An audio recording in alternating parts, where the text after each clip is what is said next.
You have been a longtime supporter of defending Ukraine. In fact, back in 2022, you co-sponsored legislation that called for the U.S. to protect Ukraine, quote, before, during, and after the invasion. Based on what you witnessed in the Oval Office, Senator, are you concerned that the United States is turning its back on Ukraine?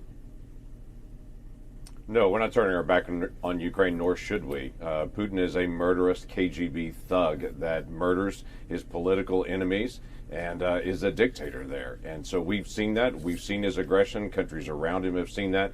Obviously, the Ukrainian people have seen that.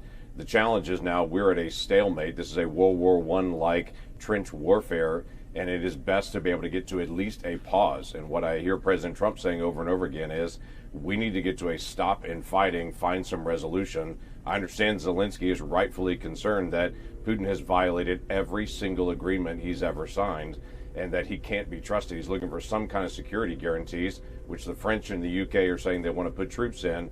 But we need to get these two folks at the table, get to some kind of resolution to something that may look like North and South Korea for a long time and have a line where people are looking at each other, but not an active war.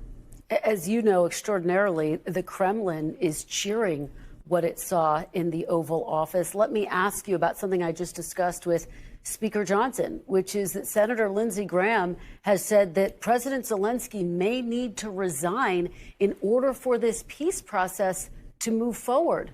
What say you, Senator? Do you think President Zelenskyy might need to resign? I don't agree. I'm not interested in calling on the resignation of other world leaders. I didn't like it when Chuck Schumer asked for Netanyahu to be removed. I don't like it when other members of the Senate asked for Zelenskyy to be removed either. Quite frankly, I think that would spiral Ukraine into chaos right now, trying to find who is the negotiator to bring an issue to peace. If you remember in that press conference in the Oval Office just on Friday, it began with President Trump saying that he is a friend of Zelenskyy. He is interested. They've had good conversations. I think they understand each other, and that obviously there are differences where Zelenskyy wants more in the way of some kind of security guarantees. The United States is not willing to be able to put troops on the ground.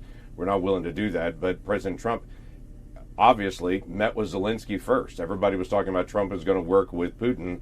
He had foreign ministers working with the Russians. He wanted to meet personally with Zelenskyy first. I think that's a very clear sign of where he is and where he stands on this. But he wants to get both sides of the table and get an end to the fighting and the death.